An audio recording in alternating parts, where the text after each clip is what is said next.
Did we just see anything we just saw?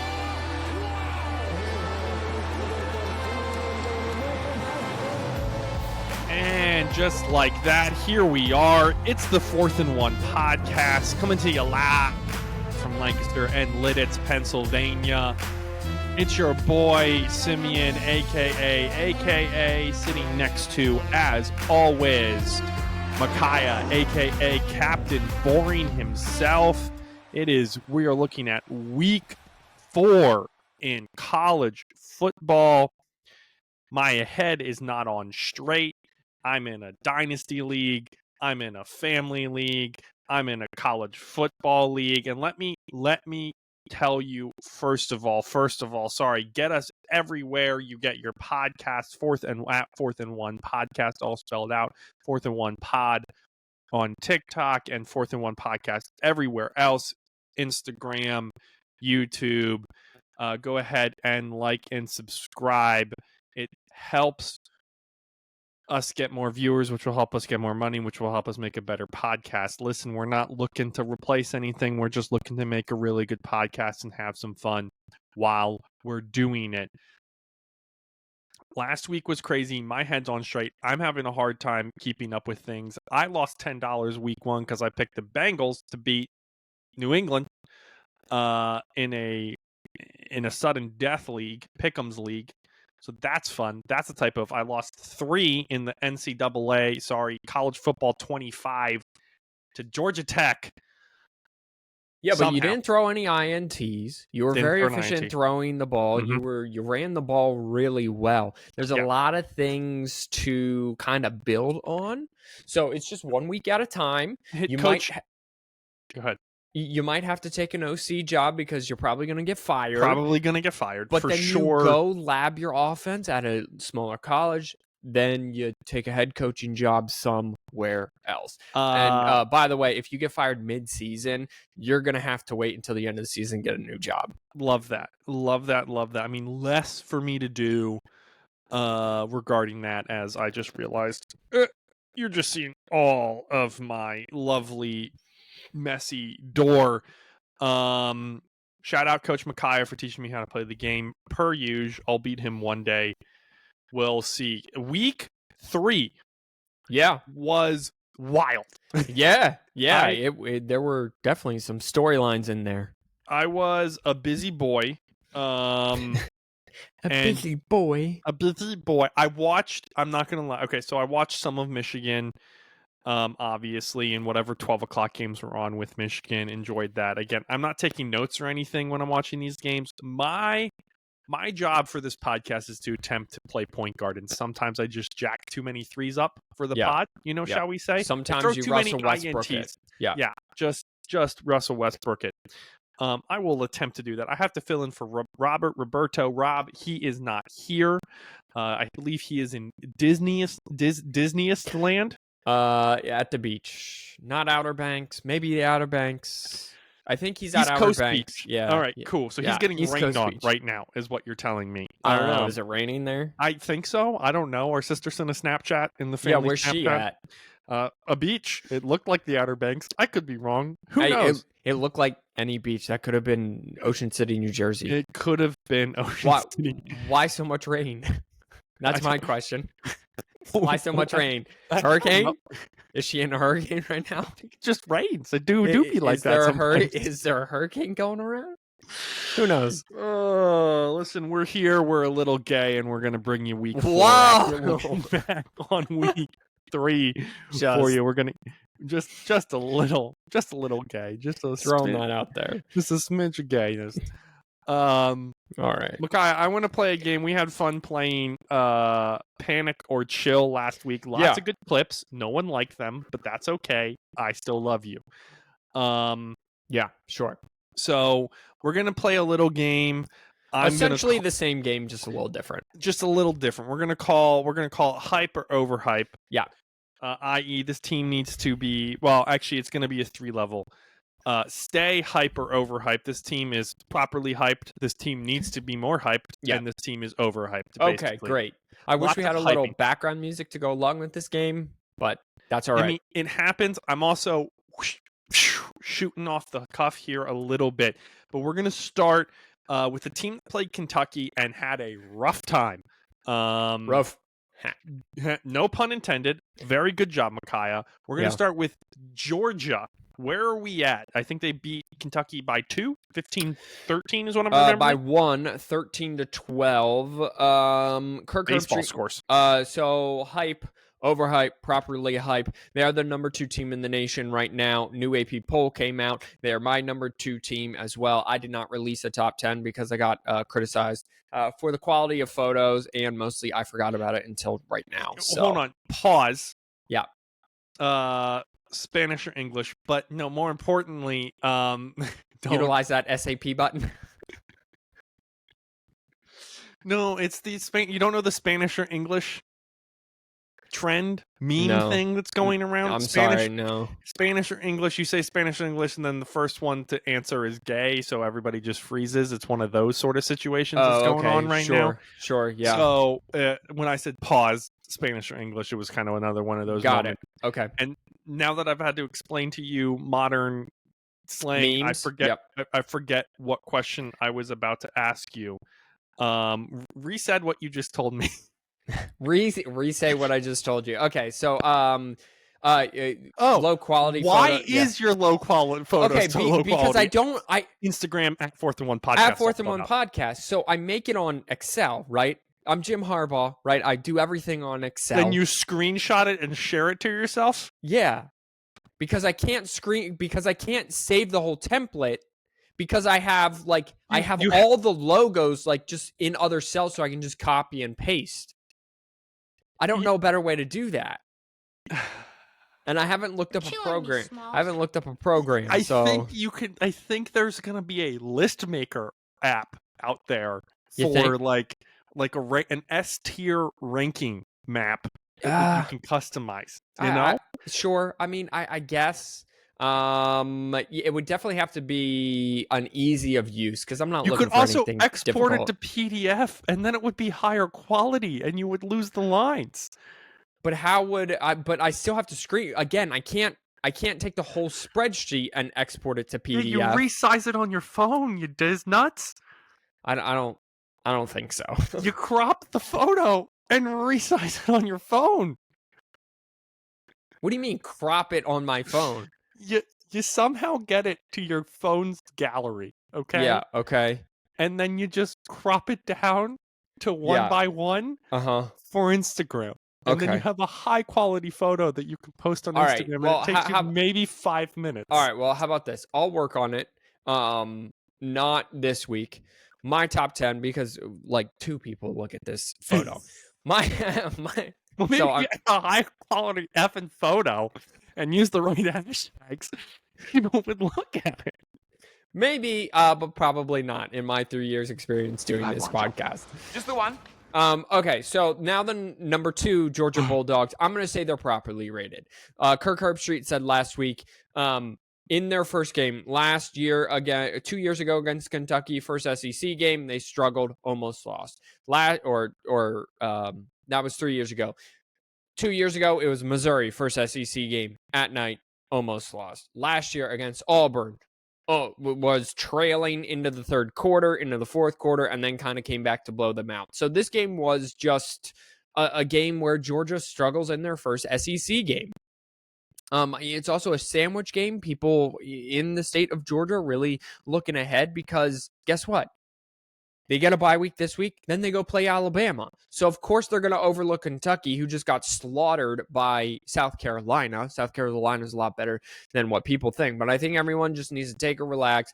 Georgia's properly rated, so I'm going to stay with the Bulldogs, even though they were outgained, out time of possession, out first down. But I'm going to stay with the Georgia Bulldogs as properly rated.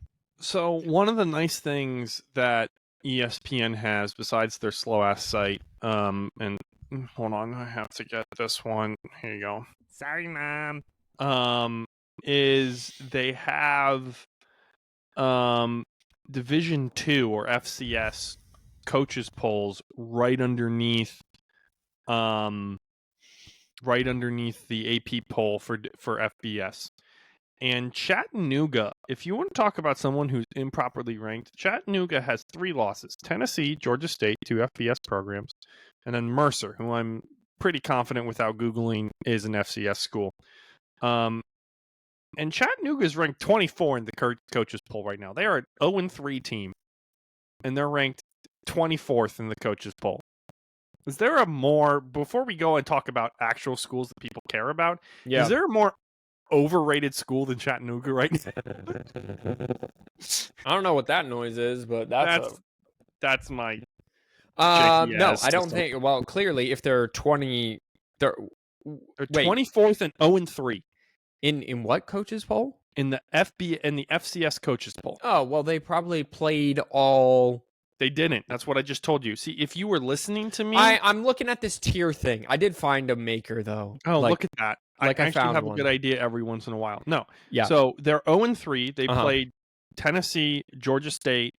Tennessee's Power 5. Georgia State's Power or Group of 5. Group of 6 now. Yeah. Who they only lost to by 3, and then they lost 2-7 to Mercer, who I'm pretty sure is also an FCS school. So I don't know. Whatever the Fighting Terrell Owens, I guess. I don't know. I don't care. I just found it interesting. They're definitely overhyped right now. One of the teams I want to talk about, I did not know I could do this. I'll do this from now on. I'm proud of you. Yeah. Florida State. We're moving on. Yep. Florida State. So what are my options? Properly rated, overrated, underrated. Right? Those are my options. I'm going to say properly rated because everyone thinks they suck, and they do. I had Memphis +8. I didn't think Memphis was going to win the game. Memphis dominated Florida State on Saturday. Like, it was not like Memphis literally walked into Doak Campbell and outgained them by 100 yards, had 2 less turnovers, had 9 more first downs, and 13 minutes more of time of possession.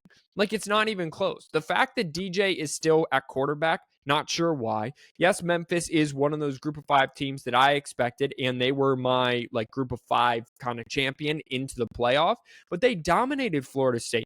It was 20-3 midway through the third quarter, 20-3. How Mike Norvell with a $6 million buyout still has a job, I have no idea.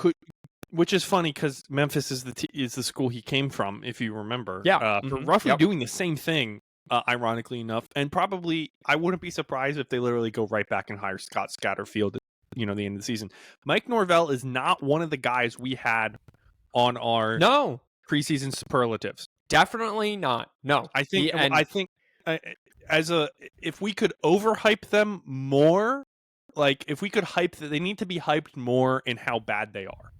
I don't think, from what I've seen, and granted you're seeing more than I am, right? It's kind of ridiculous how bad Florida State is this season.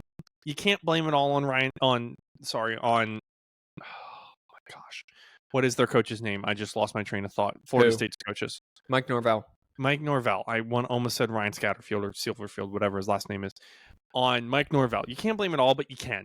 Dude, you had a really good team, and I guess Jordan Travis and Keon Coleman were just that good that they just bailed you out season last season. So here's the thing. So in COVID, he went 3-6, right? Okay, they played 9 games, 3-6. COVID year doesn't count, whatever. The next year, they went 5-7, but they won down the stretch.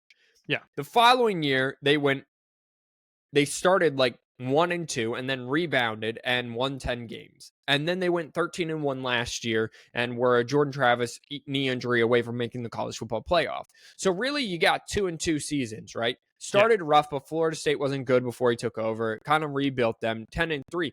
However, it was 10-3, 13-1, whole bunch of people left, transfers in, and now you get this 0-3. I expected Florida State, they did not deserve to be 9, but I didn't expect them to be 0-3. This is very surprising. Does the past 2 years grant him another year? But then if he starts slow next year in 2025, is this an issue? I'm very, very interested to see how this plays out. Because again, his buyout is $6 million. It's not like Billy Napier's buyout in Florida, who are, I would assume this is one of your teams. They are also properly rated. They are also trash currently. However, they're even more trash than that. Billy Napier's buyout is $26 million. So you understand why they haven't pulled that trigger yet. But he hasn't been good at Florida. And I'm pulling it up right now. He went 6-7, made a bowl game, lost the bowl game. 5-7, didn't even make the bowl game. 6-7 was with Anthony Richardson, and now he's 1-2, and he's not even competitive in his 2 losses. They're back-to-back 20-plus blowout losses. First to Miami, and now to Texas A&M, who started a redshirt freshman.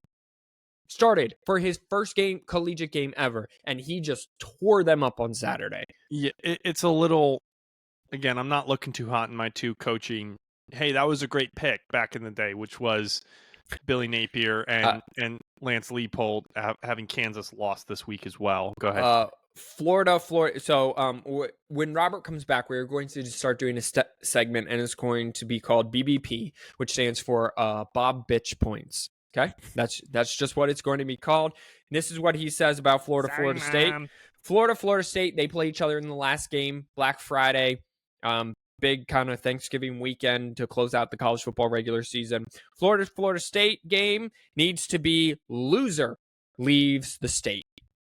So that's where we're at, and I cannot tell you how much I'm behind that. Can I give you an old-fashioned Simeon speculation and rant here, since Robert's not here? Can you start a timer so you don't take too long? I mean, I don't think another team from Florida is going to have the success that Miami had in the 80s and the early 2000s ever again, just because of NIL, which we'll get to in a second as well. But because of NIL, because of how good Florida is, and because of the culture of the Floridian in general, and I am, generalizing here, there's never going to be another good team from Florida possibly ever again, because you have Miami, you have USF, you have UCF, who's now in the Big 12, USF is in the America, you have Florida Atlantic, Florida International. But why? Florida State. That's 7 FBS level programs on one of the biggest powerhouse states when it comes to one of the most powerhouse states when it comes to high school football. The thing about Michigan, I'm getting there. The thing about Michigan, the thing about Texas is a great example. Texas is another person who has a but Texas specifically, right? Actually, Texas might prove my point. But Michigan, Ohio State, Penn State, they don't have anybody else to compete in recruiting.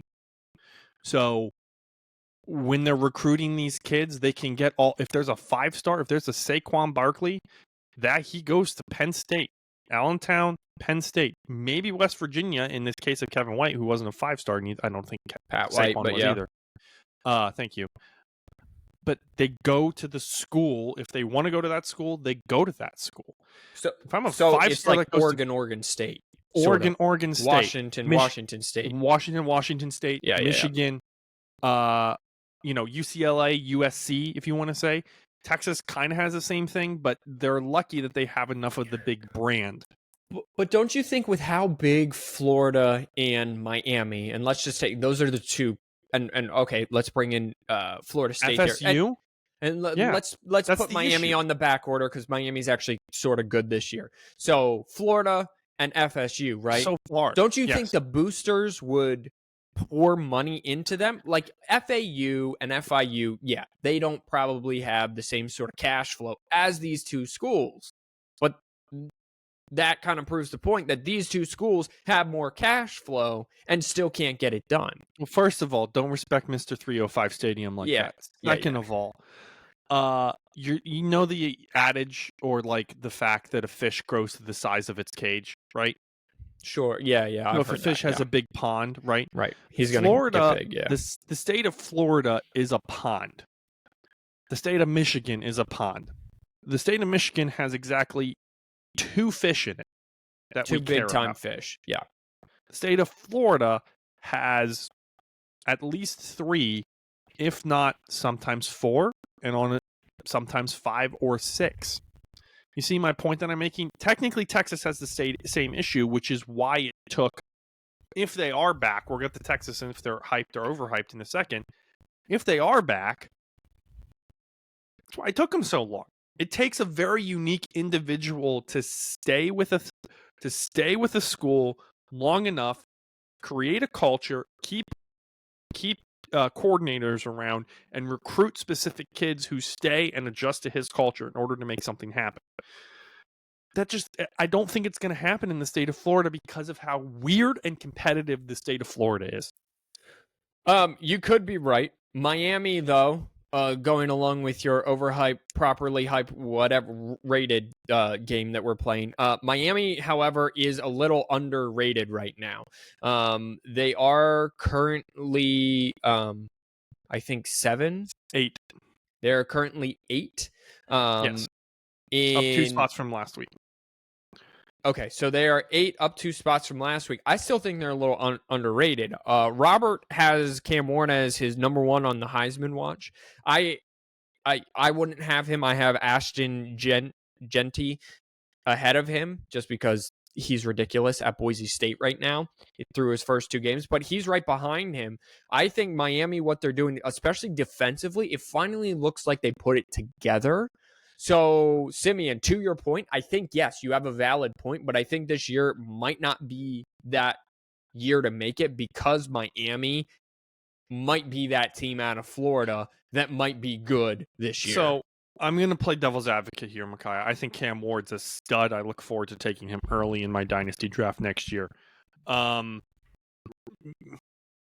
Michael Vick, Lamar Jackson, mixed with like Patrick Mahomes and I don't know, someone else. It's ridiculous how good he looks. But let me explain to you Miami season. I'm playing devil's advocate, remind you of that. Just a reminder. Florida. How good's Florida this year? Bad. That's how good Florida is. Yeah. Florida A&M, currently ranked FCS school, but an FCS school nonetheless. Ball State, 62-0. I will tell you, Ball State was in Florida. No, I'm just telling you this is their schedule. Oh, I see their schedule. Okay, sorry, my bad. Those are their first 3 games and their first 3 wins. Okay, this is Miami, an ACC school. Then they have the powerhouses of South Florida, Virginia Tech, and California. Then they finally get to a currently ranked 19 Louisville team. Then they take on Florida State, a Duke Blue Devil team who isn't the same since last year, almost losing to UConn. Georgia Tech, who might be ranked by that time. Again. Wake Forest, and Syracuse. Currently, if Miami doesn't make the playoffs with how they are playing right now, just give Florida to Cuba at this point. Give this state to Cuba. You don't deserve to have college football. I didn't know that they avoided Clemson. They have such a soft butt schedule this year. Now, 3 weeks into this, 4 weeks into this, if you want to look at it that way, it's ridiculous. Yeah. Okay. They have probably a Heisman caliber, definitely a Heisman caliber quarterback, but like they're not going to be able to prove themselves to the end of the season. And knowing Miami, as you and I both know Miami this past 2 decades since they've been relevant, they're going to lose 2 of these games somehow and walk into the ACC battered and bruised, assuming they're healthy, hoping for the best. So just me playing devil's advocate. Let's switch over to somebody, Alabama. Bama. Hyped, overhyped, underhyped. I'm gonna go with hyped. They walked into Camp Randall and they dominated the game. Now Tyler Van Dyke, starting quarterback for the Wisconsin Badgers, did have to leave the game, so that kind of hurt the game plan. But they turned the ball over twice, but it was just big play, explosive play after explosive play after explosive play. Jalen Milroe is the first quarterback since Johnny Manziel to throw for 2 touchdowns and rush for 2 touchdowns to start the season in 3 straight games. He was phenomenal. It was it was big play after big play after big play, and it was a all Alabama early. They're number 4 right now in the nation. They got Georgia coming up next weekend. That'll be a great game. I'm sure game day will be there, in fact. So I'm going to go with hyped. I would assume that is the properly hyped in this game that we are playing. So I'm going to go with Bama is hyped currently. That's totally fair. Again, I watched a little bit of their game. You know anything about Northern Illinois? No, I don't know anything about Northern Cool. Illinois. Besides the fact that they should be ranked because they They dominated. are. They're ranked 23rd. Okay, they dominated Notre Dame, who then was walked into Purdue. Yeah. And scored 66 points. They had like 400 yards rushing and 6 touchdowns on the ground. Notre Dame is a little overhyped, I think, still after that. However, was that their wake-up call? Are they finally going to get things going? I have no idea, but the more Notre Dame wins, the better NIU looks, because remember, that game was at home for Notre Dame in South Bend, so that just keeps looking better and better and better, and now Memphis has competition with NIU for that 5th and final Power 5 spot. Unless they get ranked for the higher. automatic for the automatic qualified a bid. So I don't know anything about Notre Dame. I would say they are overhyped. I would say NIU is hyped right now a little bit. However, I do have a fun fact about Notre Dame. So their 66 points scored coming off of a loss is the most since they scored 88 when they lost to Michigan in 1912 and then beat the Chicago University of Physicians and Doctors the following week, 88 to nothing. Shout out to the Maroons. Didn't think you were going to go over 1908. a century ago. Yeah, 1908, over a century ago for that fun fact. Yeah. Let's go. Physicians and surgeons, excuse me. I'm sorry. Okay, that's who they are. They're now obviously the University of Chicago and Bullets. Got 2 more teams here for you. Yep. Kind of interesting. I guess 3 because I want to touch on Michigan, and I know you have you've done some research. Yeah. The Oklahoma Sooners, 34-19 win against Tulane. I guess it was a rough second half for them. It was 19-24 until late 4th quarter. My big fear is, and not to spoil anything, is that they're going to get smacked around at home by Tennessee. It was a tale of first half. It was 21-6 at halftime. And then Tulane came back and made this a 19-24 game before Jackson Arnold had a 24-yard run. And then they had a garbage time field goal, to put it out of reach. But Notre Dame has not looked good offensively. They haven't looked explosive offensively. Their defense is good. They held Tulane to 280 yards, forced 2 turnovers, only 16 first downs, only 28 minutes of possession for Tulane. Oklahoma had 31. So Oklahoma's calling card with Brent Venables as head coach is their defense now. The problem is their explosive offense that they've had for years and years and years has not come about yet. Now, I would argue that's kind of the mesh that you want right now. Offense finding itself a little bit, still can put up 30 plus points a game, but your defense, you need to be solid immediately because you want to be able to rely on that. Jackson Arnold also became the first Oklahoma quarterback since oh my goodness, I don't even know, since someone way back when, not Kyler Murray, not Jalen Hurts, to run for 100 yards and 2 touchdowns and throw for another touchdown in a game. So Oklahoma defense, good again, but the passing game has yet to produce a 200-yard game for the Sooners, and that was very surprising. Would not have had that on my bingo card. Jackson Arnold is still is actually the rushing leader for, funny enough, there for you. That's an issue. That's for an issue for sure. Oklahoma, a team that's kind of built on at least in the past, built on running the ball. We'll cover them later when we cover Tennessee. The Missouri Tigers squeak out a win against a surprising Boston College team, if I do say so myself. Yeah, so Boston College came in with a game plan to run the football, and they could not run the football at all. They actually had to rely on Thomas Castellanos. They only ran for 49 yards. Great Boston name. College did. Yes, Thomas Castellanos. He threw for 3 touchdowns, 250, but 2 interceptions. And then Missouri just kind of played their game, and Thomas Castellanos gave the ball back to them twice, which led to a couple of their scores. They ran for 176 yards. Brady Cook was very efficient. Luther Burden finally had a great game. I can still see you, Simeon. Don't worry. He finally had a great game. 6 catches, 117 yards through the air. So Missouri, I would say they're one of these teams that are... I think they're overhyped a little bit. I think at some point they don't know how to win these big games. And the fact that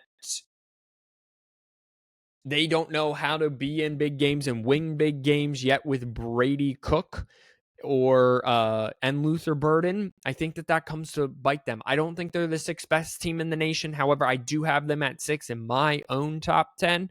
But I don't think they are a CFP championship contender. I do think they will be able to make it just by the makeup of the other teams. So, apologies for the brief cut. We had some technical difficulties, first time in a while. This is the worstest podcast in the world. That's what we like to brand ourselves as.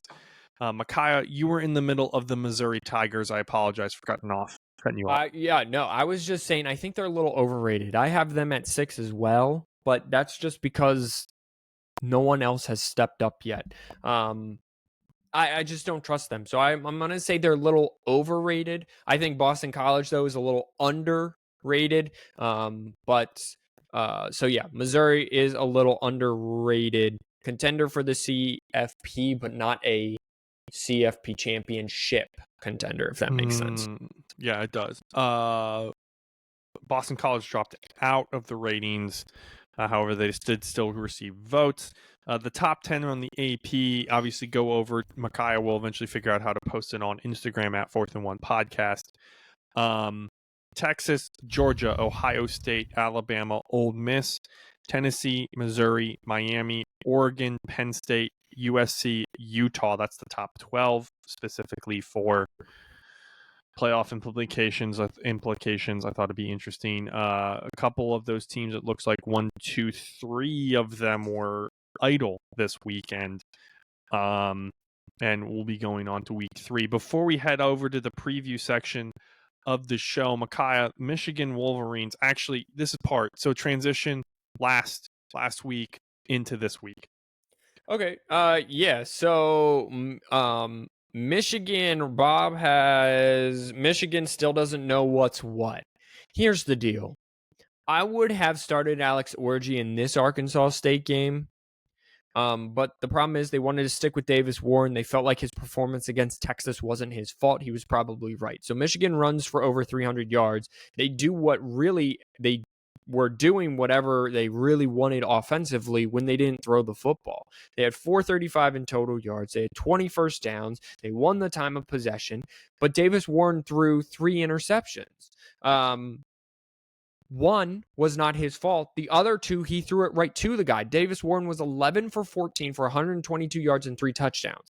Simeon, that means that every single pass Davis Warren threw on Saturday was caught by somebody. That's what that means. It was either caught by Michigan or it was an interception. And Davis Warren was making good reads early, and then it was interception. They couldn't stop him. Khalil Mullings had 153 yards on the ground, 10 yards a carry. Donovan Edwards had 5 yards a carry, 82 yards on 17 carries. Alex Orji then came in, and they kind of just ran the ball. They threw it twice for 12 yards and a touchdown. His QBR was 83.5. The problem is now you're trying to get Alex Orji this week against USC, who comes to town, the number 11th ranked USC, who their biggest downfall over the past couple of years was supposed to be their defense. Well, they bring in DeAnthony Lynn, who has fixed that defense. They are tackling now. They brought in the head coach of North Dakota State, right? Yes, assistant head coach there. And right, D-line and coach. he is now the D-line assistant head coach. They bulked up. They put on a ton of weight. Now number 11 USC comes to town with a more than functional offense, and Michigan their defense is also starting to revert back to the Don Brown defense. So Wink Martindale comes in, and yes, he mentored Jesse Minter and McDonald, and they did a great job with that Michigan defense. But in those 3 years under those two guys, McDonald and Minter, they were 50th in blitz rate. Michigan this year, in 3 games under Wink Martindale, is 4th in blitz rate. Don Brown was like top 5 every year he was there. And Michigan is reverting back to they're going to beat the teams that they are more physical than and can go one-on-one and lock down on the outside. But then when it comes to teams like USC and Oregon and Ohio State and throw in one random Big Ten team that gets them, they can beat man coverage, you're going to have a lot of issues. So, and now you're throwing Alex Orji into this mix on Saturday in his first career start. He has not thrown the ball well. They threw a deep ball to try to get his confidence up and going, and that kind of overshot the guy by 5 yards. So you're asking a guy, an athletic guy, the running game seems to be on track, but now you're asking a guy to figure out how to throw the football and make good decisions against a number 11 USC team. I just think Michigan's in a world of hurt. And if I may, Simeon, just real quick, here's how I imagine the rest of Michigan's schedule going, and you might be surprised. I think it's a messy loss to USC, and by messy loss, I think USC covers, but their defense hangs in there. Michigan's defense hangs in there. But why it's messy is they run the ball well, they just can't figure out the passing game. Then I think they go on a run. I think they beat Minnesota. I think they beat Washington. They have a bye week before, right now, number 24, Illinois. They're at Illinois. I think they go in there and they handle business at Michigan State. Then November comes and it's Oregon. I think somehow they beat Oregon, they beat Indiana, they beat Northwestern.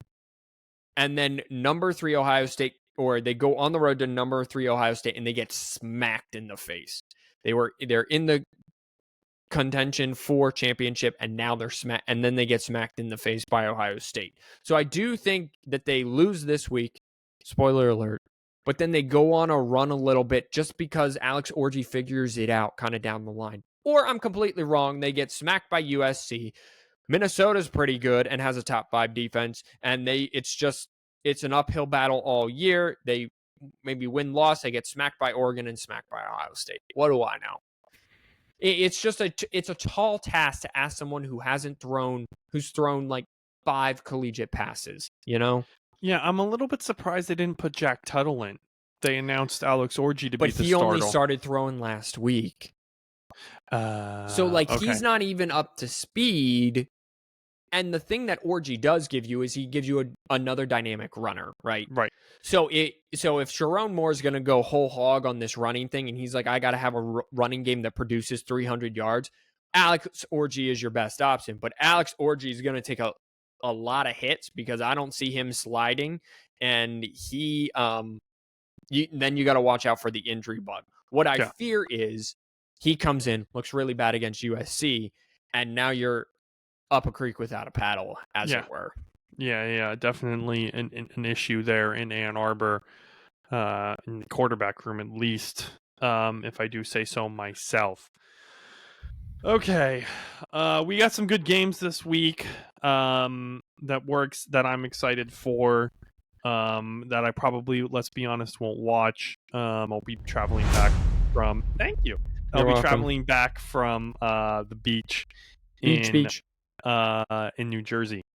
But one game that we do want to talk about that I am excited for, that I will hopefully maybe get to watch because it's a Friday night game, is number 24 Illinois taking on and going to number 22 Nebraska in Lincoln. It's $99 to go watch this game. So pretty expensive game, and rightfully so. I think it's going to be a good game. Kai, what do you think? I think it's going to be a great game. I think Nebraska's finally going to be tested at the line of scrimmage for the first time this season, and Illinois kind of already been tested. Say what you will about the Buffaloes from a certain state. They're still, and Bob has this like Dion is more full of shit than a porta potty at a country fair, which I like the analogy there. But like, I'm still not sold on Colorado. Sorry, Mom. What ran in issues? Look, You're still. Oh, there he goes. Great. Love this. Love this. what just happened? I don't know. All right. I clicked out of it. I hit sorry, Mom, and here we are. Okay. Well, we're back. This is the first time that both of these teams will be tested at the line of scrimmage. Illinois did take on Kansas and with a W, but that was at home. This is on the road. I'm very interested to see. I think this is a slog fest. The over-under is 42. I think the under could hit. We're going to learn a lot about Robert's savior, Dylan Raiola, because this is a real defense with a real offensive, who on the other side for Illinois, they got a real offensive line with a good running back in Fagan. Two very similar teams. Luke Altmaier has 650 yards on the season. Dylan Raiola 670. Fagan for Illinois has 173. Dowell has 184. Bryant for Illinois has 235. Nair has 187. So these are two very evenly matched teams, hence the ranking of 22 and 24. But this is Nebraska's first test on the season.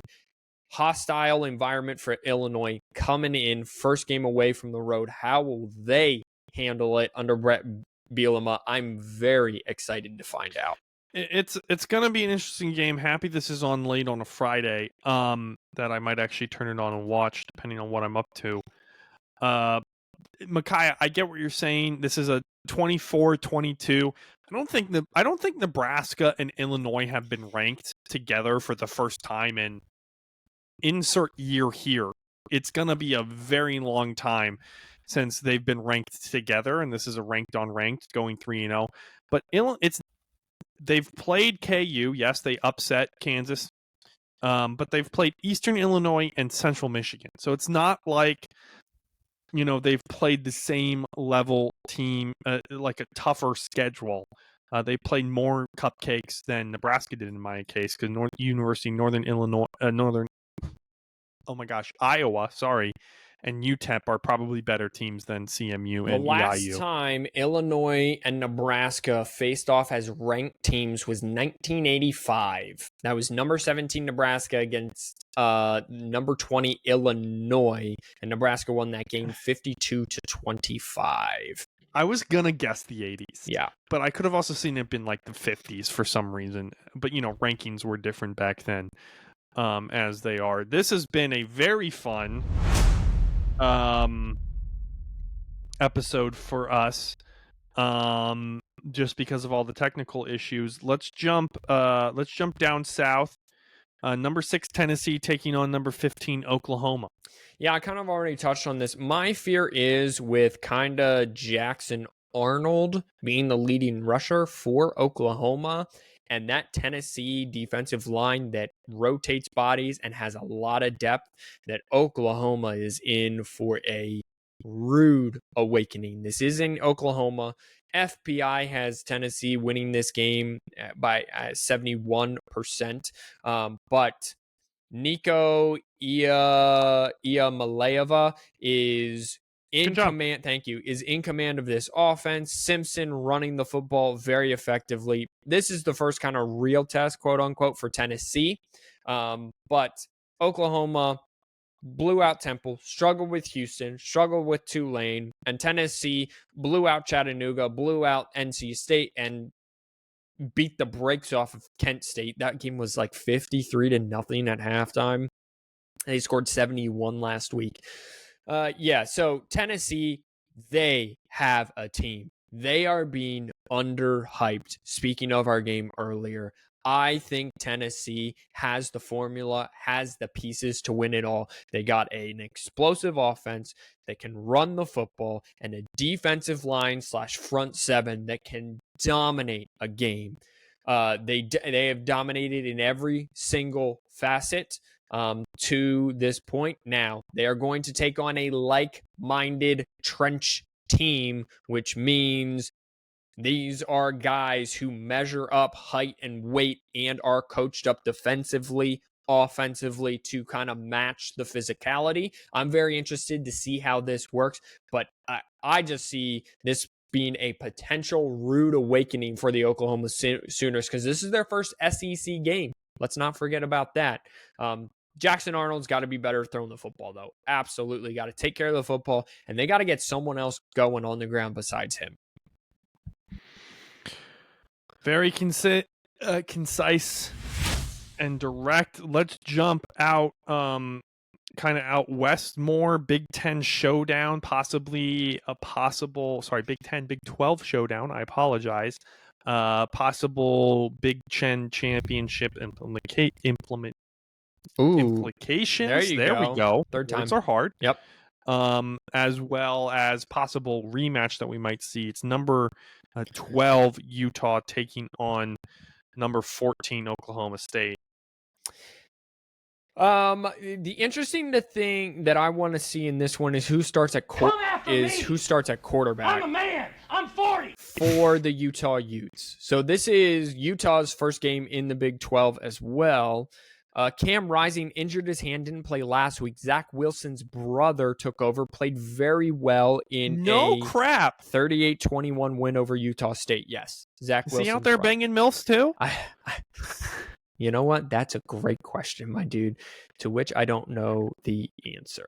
Isaac Wilson is his name. Sorry, man. He is a true freshman. So if this is a true freshman against Oklahoma State, I like Oklahoma State's chances. If this is Cam Rising, I definitely am taking Utah on this, but I don't know. We probably won't know until Saturday. Oklahoma State has already had a test at home. Comeback win versus Arkansas. Then they blew out Tulsa on the road. Before that, they took on the FCS champion, South Dakota State, and handled them. Meanwhile, Utah blew out FCS school, effed around, almost found out with Baylor, and then last week blew out Utah State. So very interesting. Ollie Gordon hasn't gotten going on the ground yet this year. But this is another big boy football, 3-0, number 12 versus number 14. This is a springboard game. The winner of this game springboards themselves probably into top 10, probably into playoff, being talked about on a weekly basis as a playoff contender. Loser has to fall back and wait for another opportunity to springboard up into that. I would not pick / bet this game until I find out the status of Cam Rising, but he's been excellent this year. He's 18-29, 346 in 2 games and 7 touchdowns. Alec Bowman, he just had his best game, 400 yards and 5 touchdowns on Saturday against Tulsa. So this is going to be a big-time game. However, I will say Oklahoma State has been tested. I guess they both have, but Oklahoma State's been tested against Arkansas at home. Little bit, 2 OTs. That game is, 4 p.m. on Fox. It's 4 p.m. Eastern. That would make it Mountain Time, which would make it 2 hours behind.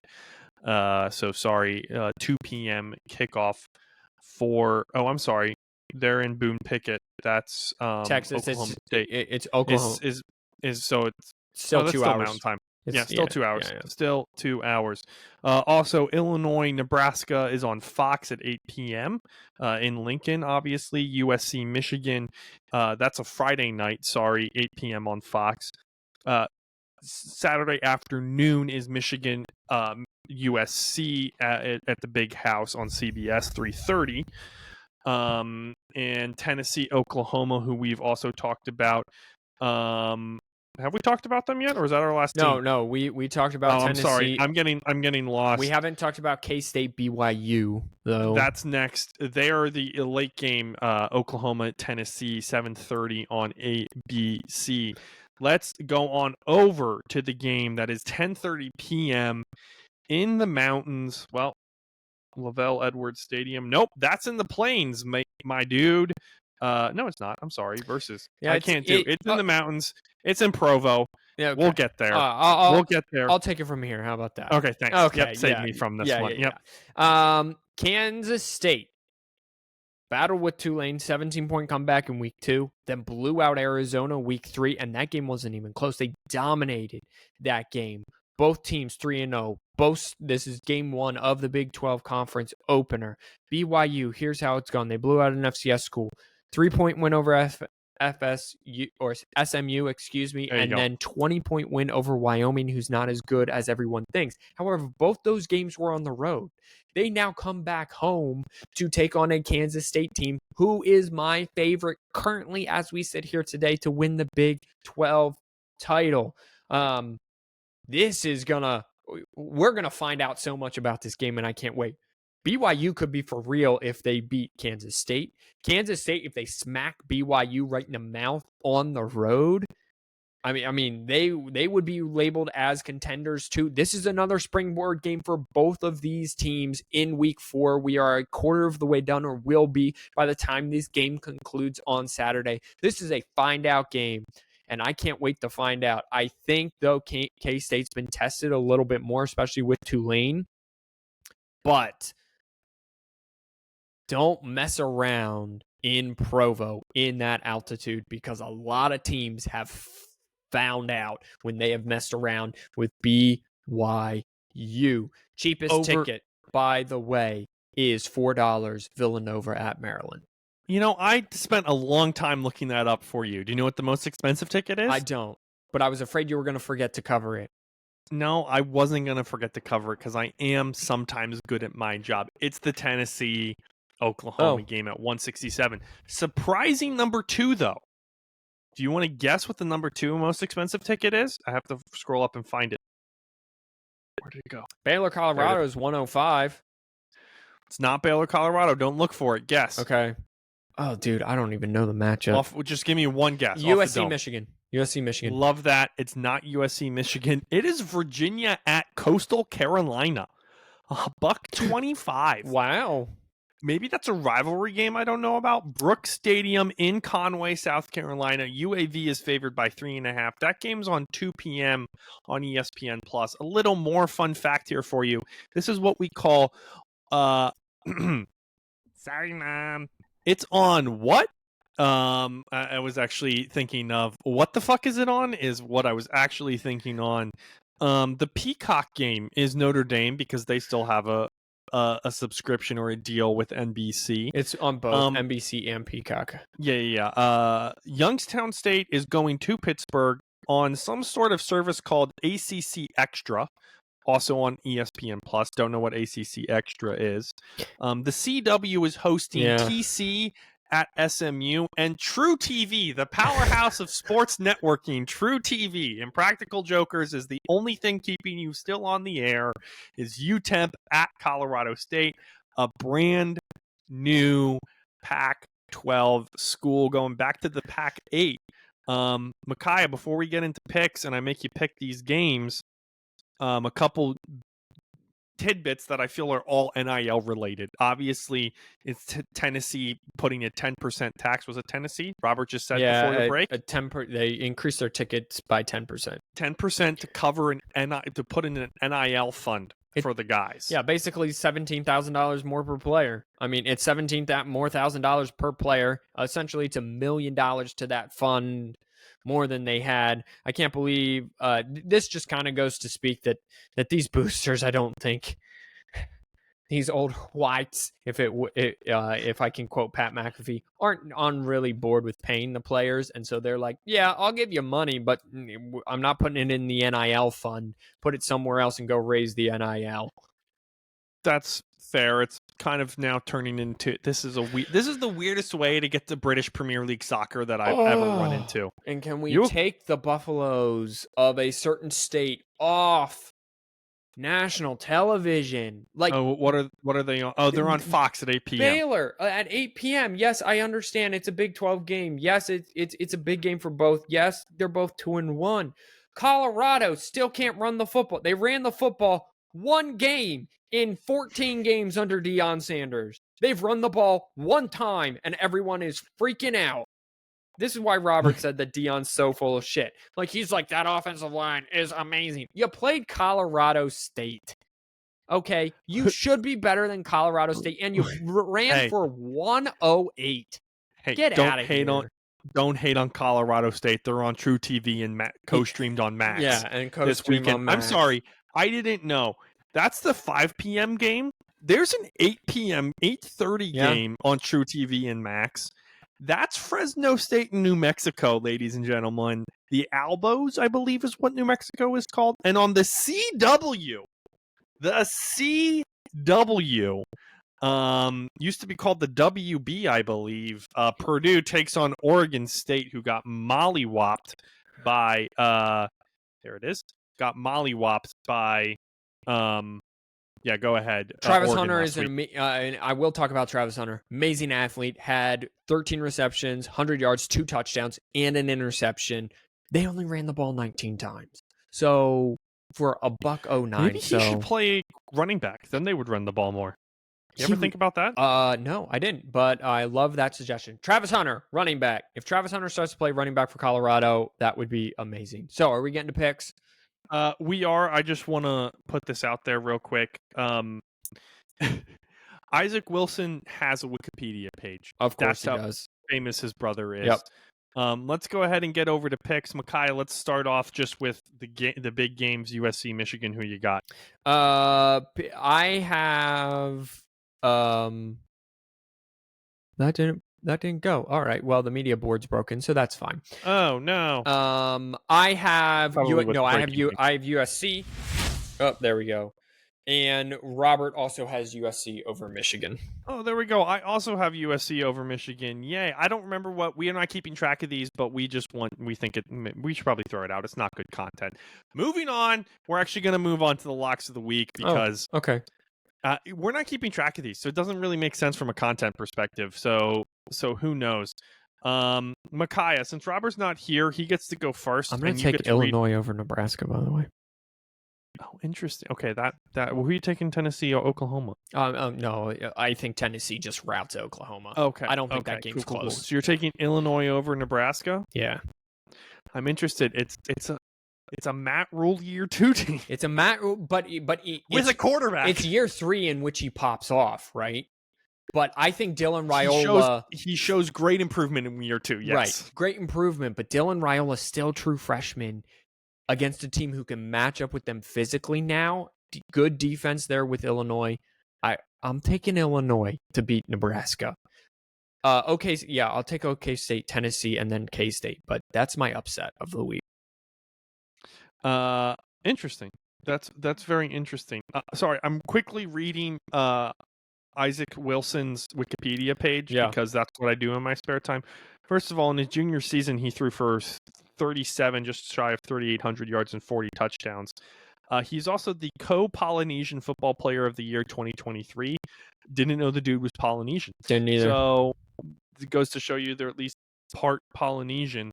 Micaiah, you get to read Robert's picks, locks. And just to go over the standings, Micaiah is 7-2. Congratulations for keeping your clothes on. Let's go. Robert is in second at 3-6. Yep. 1-2 last week, and I went 0-3 for the second week in a row. I am at 1-8. I thought about just doing my podcast in the underwear for just the rest of the year. Just say screw it. We're doing it. We're leaning into it. So congratulations, 10 out of 10. And Carrie's 9-6. Couple rough weeks. She's going to rebound this week and get it right. Okay. So who are we starting with? Me or Robert? You're going to read out Robert's all 3, then you and I will go round. Okay, so Robert has Ohio State in that high-powered offense. They're going to figure out something. How Ohio State versus Marshall is the big noon kickoff this week for Fox, I don't know, but that's just the absolute wrong game to pick and put in that time slot. Ohio State is favored by 39.5 points, and Robert, rightfully so, took Ohio State minus 39.5 points. Robert went the exact opposite way. I would have gone with Colorado Baylor. I'm not really sure. This is in Boulder. This is late, 8 p.m. Fox, as Simeon says, but he has Colorado -2. I can't give the reasoning. Travis Hunter's going to do something amazing. Baylor, I guess Baylor's not what Baylor has been. If this was 3 years ago, Baylor, they are smoking Colorado, but I think he thinks that Baylor's terrible. I tend to agree with him, so he has Baylor or Colorado Baylor's -2. coach? Dave Aranda. Is he still there? He is. And then finally, Northern Illinois versus Buffalo. Again, this is one of the group of 5, group of 6 teams now that are on college football playoff watch list. They are getting 14 points against the Buffaloes of Buffalo, New York, and he is taking NIU -14 there, so they are going to cover the spread. So Ohio State -39.5, Colorado -2, NIU -14. Buffalo number 3 in the MAC behind NIU and the favorites. I was trying to think of the word. There's a word there. Toledo. Okay. Somehow well, fun fact of the day. Who just beat Mississippi State on Saturday. Who just beat Mississippi State. Dave Aranda. I thought I had another random fun fact about... Oh, Makai, you said earlier, correction, sorry, Utah has already played a Big 10 game, Big 12 game. No, that didn't count. Why didn't the Baylor game count? It was a Big 12 matchup, did not count against conference records.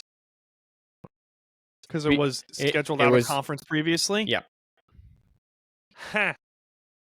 Thank you. Just as K-State and Arizona wasn't a Big 12 conference matchup last week either. So there you go. The more Dave you Aranda, know.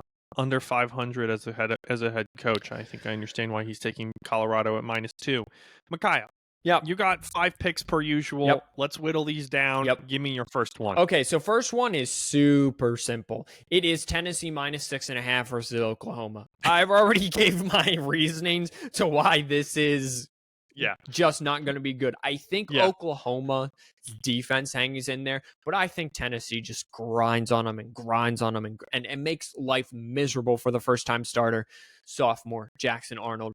And then Nico Iamaleava just hits him over the top. They run the ball. Jaws Heupel gets that tempo going a little bit, and Tennessee runs away with this at the end by double digits. So Tennessee -6.5.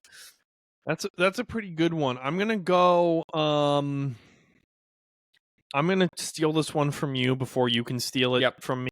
USC -5.5 is what I got them at. Okay. If you can get them -5.5, I think this is a 1 touchdown game at least for USC to beat Michigan. Yeah. I do not believe in Michigan whatsoever. 2023 national championship. That's gonna be another. We'll come back in 26 years.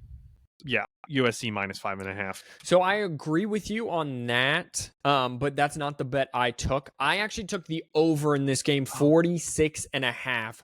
I think USC scores 30 plus. I think Michigan finds a way to muck about and score 2 touchdowns, kick a couple field goals. So I think that this is going well over 40. I already told you, Wink Martindale blitzes way too much. Lincoln Riley's got a method for everything. He is the best play caller in all of college football.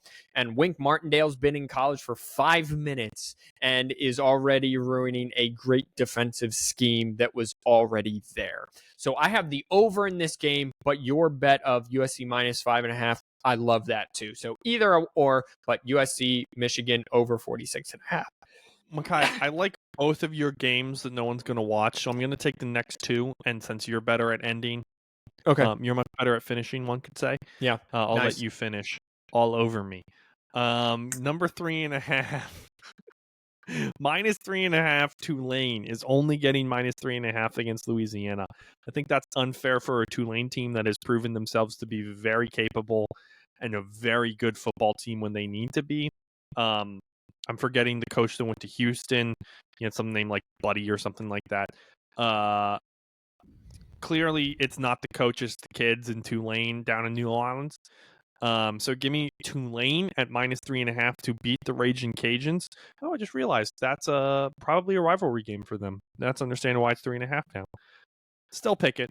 And then under 64.5 for the team who scored the most points so far in FBS this year. That is the USA.